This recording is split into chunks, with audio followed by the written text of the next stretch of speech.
بسم اللہ الرحمن الرحیم۔ ناظرین، سیرت النبی کی قسط نمبر 23 ہے۔ اس قسط کا اندر نبی علیہ الصلوۃ والسلام کے قاصدوں کو اور نبی علیہ الصلوۃ والسلام کے محررین کو، اسماء عشر مبشرہ کو اور آن حضرت وسلم کی سواریاں اور مویشیوں کو بیان کیا جائے گا۔ عامر بن امیہ کو نجاشی بادشاہ کی طرف بھیجا۔ نبی علیہ الصلوۃ والسلام نے عامر بن امیہ کو نجاشی بادشاہ کے پاس بھیجا۔ نجاشی ملک حبشہ کا بادشاہ کا لقب ہے، جس کا نام اسمحہ تھا، جس کے معنی عربی میں عطیہ اور بخشش کے ہیں۔ جس وقت نامہ آن حضرت وسلم کے نجاشی بادشاہ کے پاس پہنچا تو اس نے نامہ اقدس کو دونوں آنکھوں پر رکھا اور تعظیماً تخت سے نیچے اتر گیا۔ اس احترام اور ادب کی برکت سے اللہ نے اس کو اسلام سے نوازا۔ غور سے سنو، یہ جملہ میں دوبارہ کہنے لگا ہوں۔ جس وقت نامہ یعنی خط مبارک آن حضرت وسلم کا نجاشی بادشاہ کے پاس پہنچا تو اس نے نامہ اقدس کو دونوں آنکھوں پر رکھا اور تعظیماً تخت سے نیچے اتر گیا اور زمین پر بیٹھ گیا اور اسلام لے آیا۔ 9 ہجری میں حضور صلی اللہ علیہ وسلم کی حیات ہی میں انتقال ہوا۔ حضور صلی اللہ علیہ وسلم نے اس کا انتقال کے بعد اس کی غائبانہ نماز جنازہ ادا فرمائی اور فائدہ یہ غائبانہ نماز آن حضرت وسلم کی خصوصیت تھی، امت کے لیے جائز نہیں ہے۔ امام ابو حنیفہ کا یہی مذہب ہے۔ نمبر 2، رسول اللہ صلی اللہ علیہ وسلم کا قاصد دحیۃ الکلبی رضی اللہ تعالیٰ عنہ کو شام روم کے پاس بھیجا، یعنی روم کے بادشاہ کے پاس، جس کا نام ہرقل تھا، بھیجا۔ اس نے دلائل سے آن حضرت وسلم کی نبوت تسلیم کر لی، یعنی ہرقل بادشاہ نے دلائل کو دیکھ کر اور اس کے پاس جو پہلے سے معلومات تھے اس کی وجہ سے اسلام قبول کر لی، یعنی اسلام نبوت کو تسلیم کر لی اور اسلام لانا چاہا، لیکن قوم راضی نہ ہوئی۔ یہ اس ڈر سے کہ اگر قوم کی مرضی سے کے خلاف اسلام لایا تو سلطنت جاتی رہی، اسلام نہیں لا سکا۔ باوجود ہرقل کو پتہ ہونے کا اور باوجود اسلام کی یعنی اس کے دل میں شخص کے صدر ہونے کا، کشف ہونے کا اور سمجھنے کا کہ یہ حق دین ہے، اور اس کا یہ بتانے کا کہ یہ میں جس جگہ پر میں بیٹھا ہوں اس کا بھی وہ مالک رہے گا، اور اس کے حوالے سے ہرقل کے حوالے سے بہت سارے جو ہے احادیث ہیں بڑی اہم قسم کی، لیکن یہاں اس میں چلے جائیں گے تو گفتگو لمبا ہو جائے گا۔ لیکن یہ ہے کہ باوجود حق کو سمجھنے کے، سلطنت کے چلے جانے کے یا جان کے چلے جانے کے ڈر سے جو ہے اسلام کو قبول نہیں کر سکا۔ نمبر 3، عبداللہ ابن حذافہ کو کسریٰ شاہ فارس کے پاس بھیجا، فارسی بادشاہ کے پاس بھیجا۔ اس بے ادب نے نامہ مبارک کو پار کر دیا، خط مبارک کو، اس نامہ کو اس نے ٹکڑے کر دیا، اور آن حضرت وسلم نے فرمایا اللہ تعالیٰ اس کی بادشاہت کو پارا کر دے گا، چنانچہ بہت جلدی ہی وہ مار ڈالا گیا، یعنی اس کو اسی کے بیٹے نے یعنی مار دیا۔ اور نمبر 4، حاطب بن ابی بلتع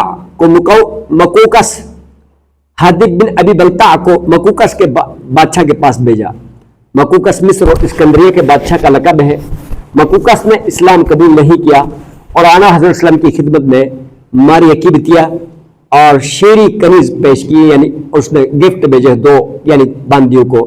اس کے علاوہ ایک سفید کھچر دلدل نامی ہدیہ بھیجا، اور ایک روایت کے مطابق 1000 دینار اور 20 کپڑے بھی ہدیے بھیجے، لیکن اسلام قبول نہیں کیا۔ اس کی بھی کوئی اپنی مجبوری سامنے رکھی ہوگی۔ نمبر 5، عمرو بن عاص رضی اللہ تعالیٰ عنہ کو جیفر اور عبد پسران جلندی عمان کے بادشاہوں کے پاس بھیجا۔ دونوں نے اسلام قبول کر لیا اور عمرو کو رعایا سے زکات لینے اور ان کے معاملات میں فیصلہ کرنے میں کوئی رکاوٹ نہیں ڈالی۔ چنانچہ عمرو آن حضرت وسلم کی وفات تک وہی مقیم رہے۔ جیفر اور عبد کا باپ جلندی بھی ایمان لے آیا۔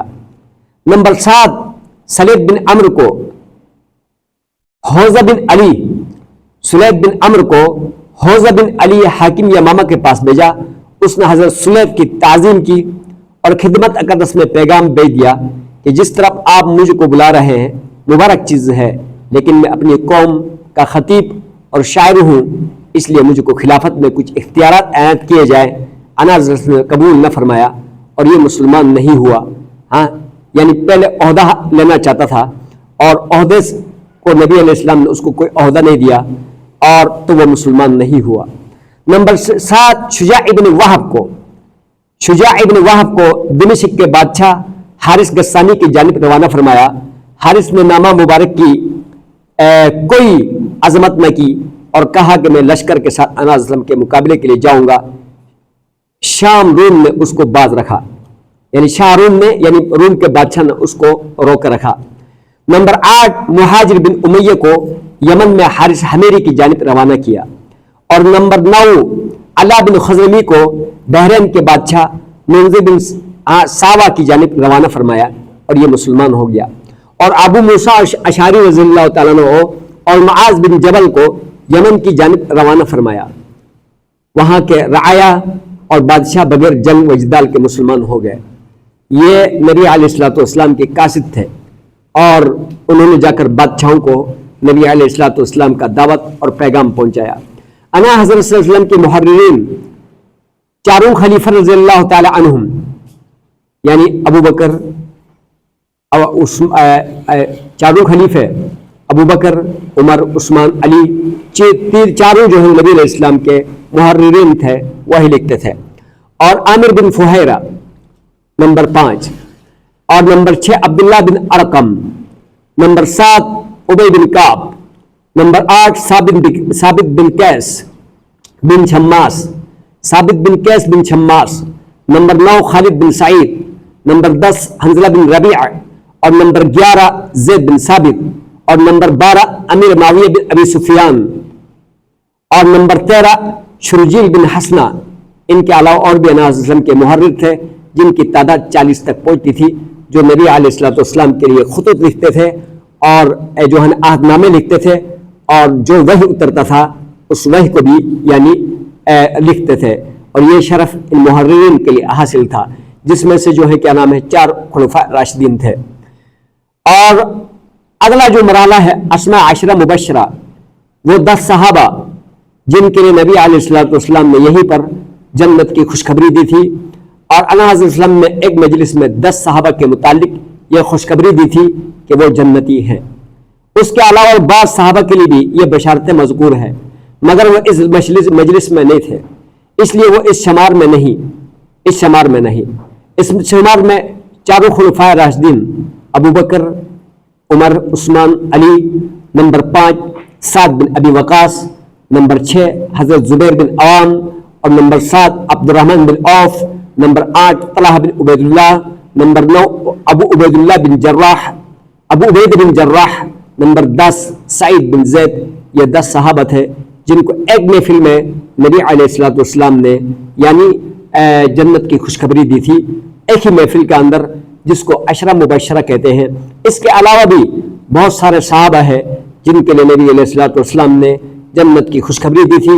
کچھ وہ تھے کہ جن کے لیے کہا تھا کہ تم نے جا کر یعنی نبوت کے دعویٰ داروں کو، جھوٹے کذابوں کو مار دیا تو ان کو جنت کی خوشخبری دوں۔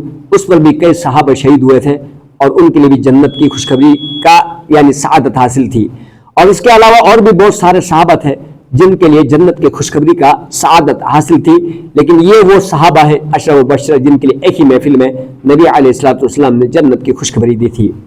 انا حضرت وسلم کی سواریاں اور مویشیاں، انا حضرت وسلم کے 10 گھوڑے تھے، لیکن اس عدد میں اختلاف بھی ہے۔ نمبر 1 ثقب، جس پر غزوہ احد میں سوار تھے اور غزوہ احد میں جنگ لڑ رہے تھے۔ اس کا رنگ کمیت تھا، لیکن پیشانی اور 3 پاؤں سفید تھے، اور ایک دائیں پاؤں ہم رنگ جسم تھا۔ اس کی فر بھی جسم کی مناسبت سے تھی۔ انا حضرت وسلم نے اس پر گول دوڑ فرمائی، یعنی اس میں گول دوڑ فرمائی اور بازی لے گئے، جس سے آپ مسرور ہوئے۔ نمبر 2 مرتجزیہ، یہ وہی گھوڑا ہے جس کے لیے خزیمہ بن ثابت نے گواہی دی تھی۔ اور نمبر 3 لزازہ، یہ مکوکس کے ہدایہ میں سے تھا۔ نمبر 4 لحیف، یہ گھوڑا یہ ربیعہ نے ہدیے میں پیش کیا تھا۔ نمبر 5 ضرب، جو فروہ جزامی نے پیش کیا تھا۔ نمبر 6 ورق، جو تمیم داری نے ہدیہ پیش کیا تھا۔ نمبر 7 زریس، نمبر 8 ملاح، نمبر 9 صبح، جو یمن کے تاجروں سے خریدا تھا، اور اعلیٰ حضرت وسلم نے اس پر 3 مرتبہ دوڑ فرمائی اور دست اقدس اس کے چہرے پر پھیرا اور ما انت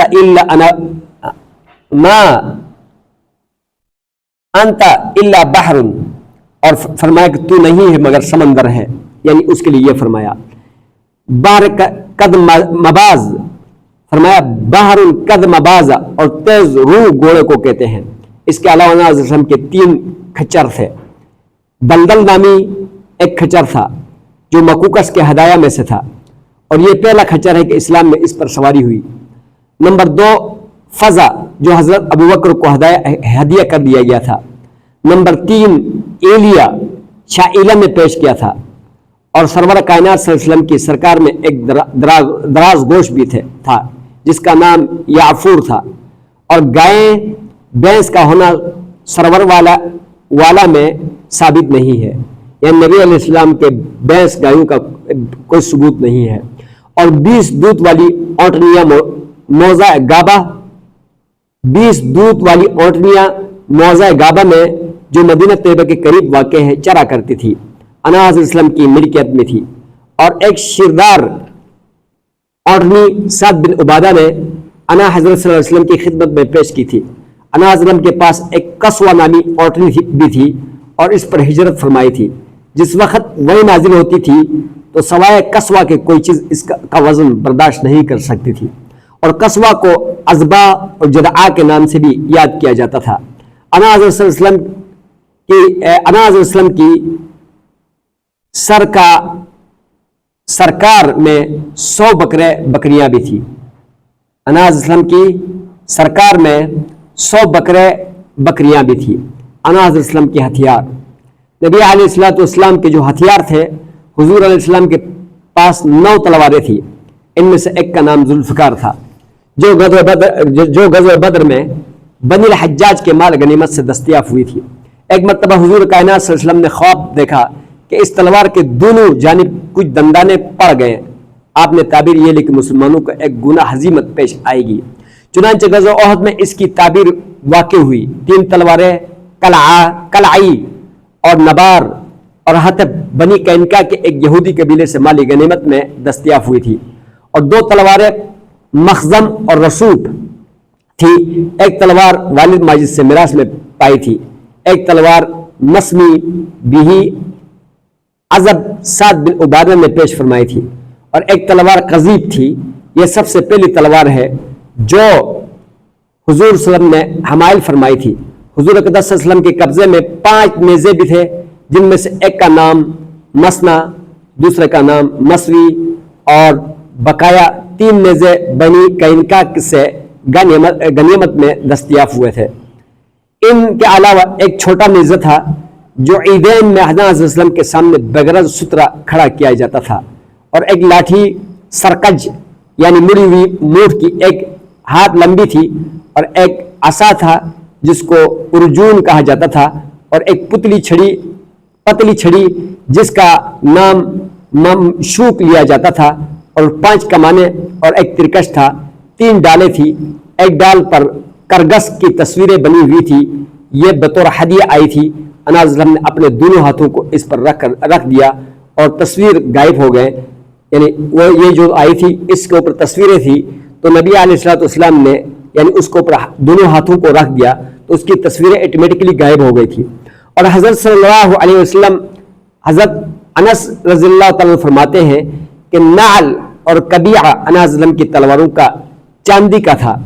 کبیعہ وہ چیز ہے جو قبضہ تلوار کے قریب چاندی وغیرہ سے بنائی جاتی ہے، اور اس طرح نعل وہ چیز ہے جو تلوار کے بائیں جانب چاندی وغیرہ سے بناتے ہیں۔ اور 7 زرہیں تھی، ان میں سے 2 بنی کینکا کے ہتھیاروں سے دستیاب ہوئی تھی، اور ایک کا نام سعودیہ جبکہ دوسرا کا نام فضہ تھا۔ ایک اور ذرہ تھی جس کا نام ذات الفضول تھا۔ روایت ہے کہ انا حضرت وسلم کے پاس ایک ذرہ تھی جس کا نام سعودیہ تھا۔ حضرت داؤد علیہ السلام کی ذرہ جو انہوں نے جالوت کے قتل کے وقت پہن رکھی تھی بھی موجود تھی، اور وہ خود تھے۔ ایک کا نام ذوالمبسوگ اور دوسرے کا نام المشوح تھا۔ اس کے علاوہ ایک پٹکا چمڑے کا تھا جس میں 3 کڑے چاندی کے